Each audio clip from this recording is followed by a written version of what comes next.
to the latest edition of the Diamond Cooper Show, the first late night edition. Did y'all enjoy the Elite Eight, the ladies Elite Eight? They went off. The second game just finished. Uconn prevailed over USC just now, moments ago. Congratulations to them. Congratulations to the Iowa Hawkeyes and Caitlin Clark. They are on their way to the Final Four. Thank you to everybody who has tuned in, liked, and subscribed. Definitely appreciate all the love. Keep rocking with your brother. I'm going to keep rocking with you. And if it's your first time rocking with your brother, make sure you hit that like button, that subscribe button. Woo. And we're going to keep it going. Sorry, y'all. It's been a long day, and I had to wait until the games was over to make sure that I got with you and make sure you got caught up. So we're going to start with Caitlin Clark going off in the rematch of the Women's National Championship last year, dropping 41 points, 12 assists, 7 rebounds, 9 of 20 from three-point land. All the talk about the rematch and her not having the best team and them being undersized and everything. She got a little bit of help, especially from Martin, 21 points, 6 rebounds. And the crazy thing about it, when you check out the points, they had 94 points. They got 89 points from their starters. Remember I said that, because you're going to hit something similar in a second. Angel Reese, 17 points, 20 rebounds, 4 assists, but she caught a 5th foul in the 4th quarter. Couldn't help any longer after that. Flau'jae Johnson had 23.6 rebounds. Morrow had 14 and 14, but it wasn't enough. And coincidentally, out of the 87 points that LSU got, they got 81 from their starters. Needless to say, 6 points from the bench on one side, 5 points on the other. No contributions from the bench. So it was like starters on starters. Starting 5 against starting 5, and we're going to rock this out and make the best team win. And that's exactly what happened. Iowa is in the Final Four for the 2nd year in a row. Caitlin Clark, quieting some of the doubters. She shot 23s, y'all. 20. Firing. No conscience. At all. At all. She shot 23s, man. It's Steph Curry numbers, man. She hit 9 of them. Led them to the victory. They are going to the Final Four, and they will play Uconn, who defeated USC 80-73 just now, moments ago. Led by Paige Beckers, 28 points, 10 rebounds, 6 assists. And her counterpart, Edwards, helped her out with 22 points and 6 rebounds. Juju Watkins, she balled out, had a couple of shots that didn't go down for her down the stretch, but she finished with 29 points, 10 rebounds, 9 of 24 from the field, so she didn't have her greatest shooting day. And she got a little help from Forbes, who pitched in with 24. But be prepared for Juju Watkins. She's going to be around. She's a freshman. Led the team to the Elite Eight. Congratulations to them. So the women's Final Four is set. We have Iowa playing Uconn, and we have the #1 team in the country, undefeated, back-to-back undefeated seasons, but it didn't get a chip last year. Trying to do it again this year. Uconn going against NC State, which is a heck of a coincidence because NC State on the men's side made the Final Four as well. But they won't be playing Uconn. They will be playing Purdue. NC State first time in the Final Four since 1983.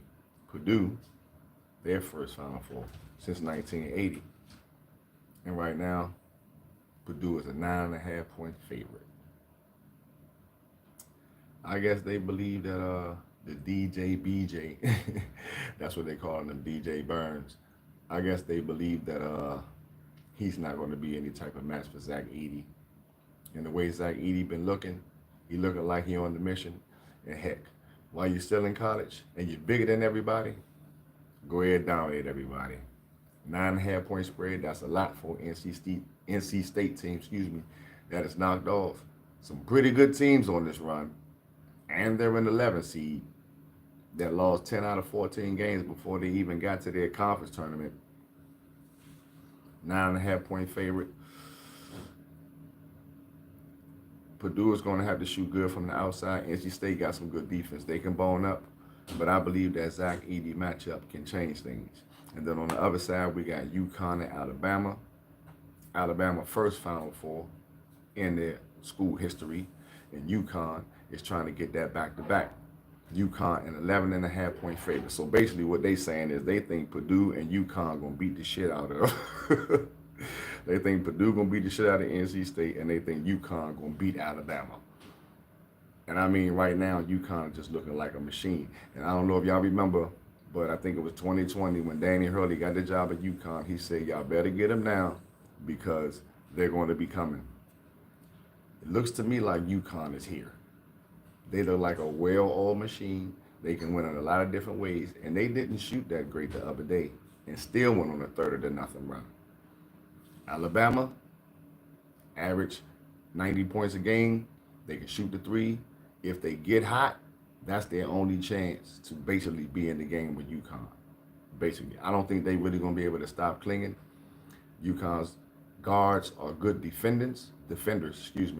However, Alabama's only chance, they shoot like 33s a game. They got to hit at least 15 to be in the game.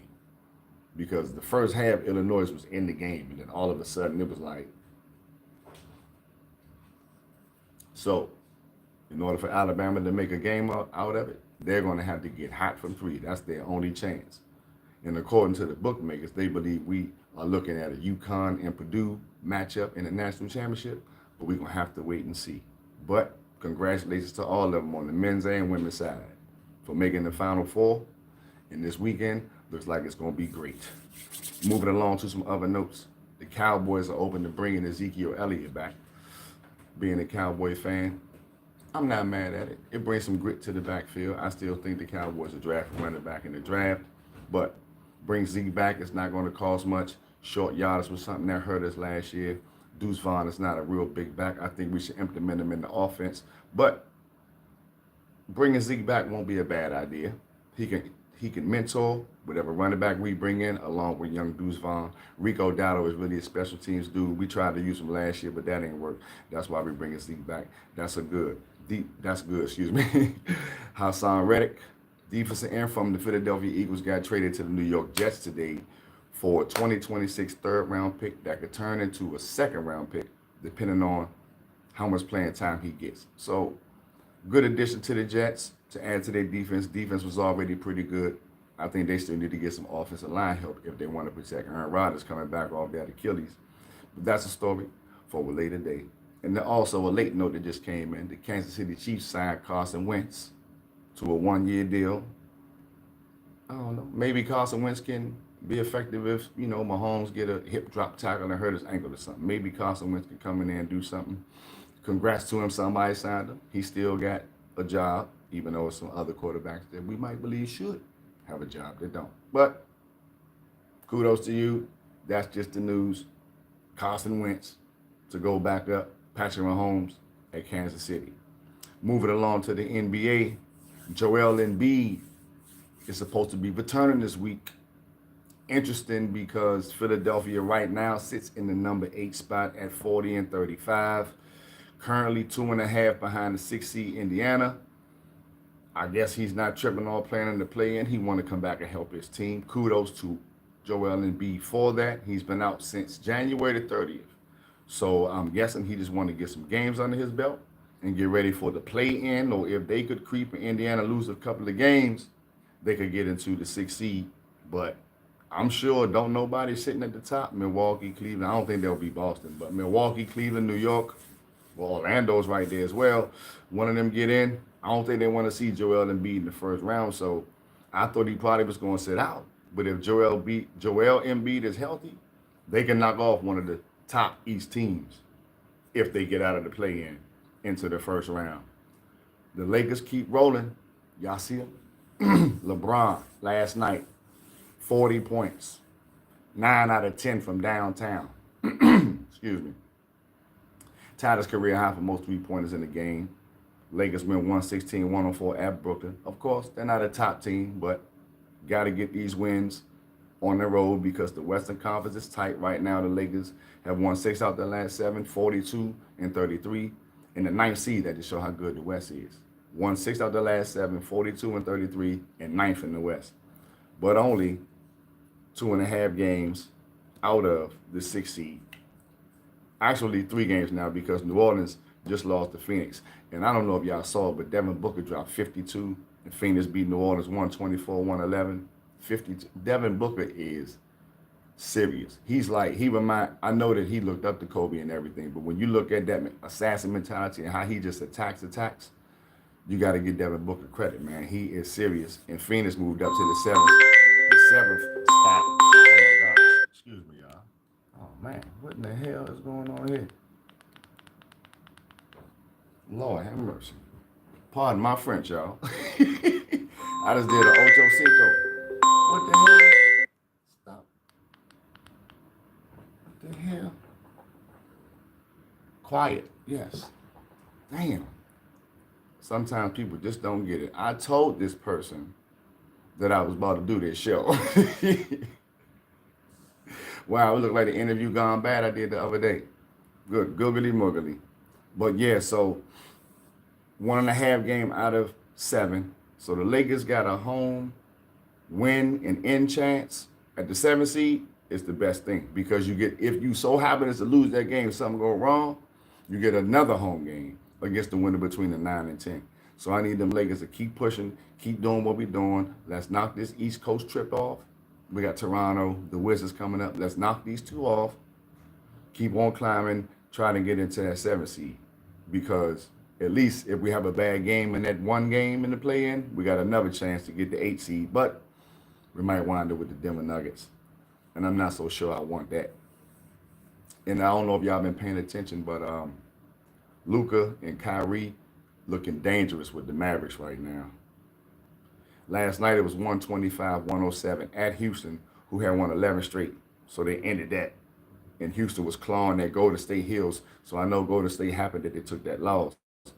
But Luka, 47, he had 32 at halftime.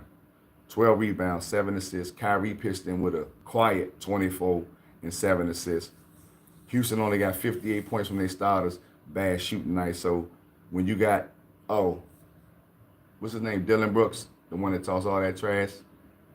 Goose egg. Like, you can't be talking trash and play 28 minutes and not get a bucket, bro. Like, you got to get 1 bucket, bro. Like a free throw, something. Come on, man. But Kyrie and Luka are looking dangerous. And right now they're sitting at number 5. They're only 2 games behind the Clippers. And the Clippers been kind of on a downturn lately. So Dallas is trying to creep up and maybe get home court in the first round. So watch out for Luka and Kyrie down the stretch. They're going to be dangerous. Do not sleep on them. Who's your team in the NBA? Who's your team in the NBA? Because I can tell you right now, if it's in the West, you never know where they're going to wind up at because it's real tight. In the East, Boston is a mile ahead of second place Milwaukee by 11.5 games. And then between Milwaukee at 2 and Indiana at 6, it's a 5-game difference. So whoever your team is in the NBA, in the East or the West, if they're at 6 or 5 or 7, it's a chance they could get up. It's a chance they could fall out.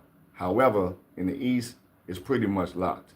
Brooklyn probably won't catch Atlanta. There's not enough games left. So Atlanta, Chicago, Philly, and Miami in the play-in now, but that could change, especially with Joel Embiid coming back. So you got to stay tuned, stay dialed in, because the playoffs are coming in 2 weeks on the 15th, and it's getting spicy. Man, thanks again to everybody who has liked, subscribed, and tuned in. Major League Baseball is in full swing now, so I'm definitely coming to you with a special Major League Baseball episode. Y'all see my Yankees? We actually up 5-1 right now at Arizona. We swept the Houston Astros 4-0, so we 4-0 so far. Just starting off, you know it's 162 games. But I'm definitely going to come to you and give you some of that Major League Baseball love. Major League, did I say Major League? Major League. The first late night edition of the Diamond Cooper Show. Thank you to everybody who has tuned in, liked, and subscribed.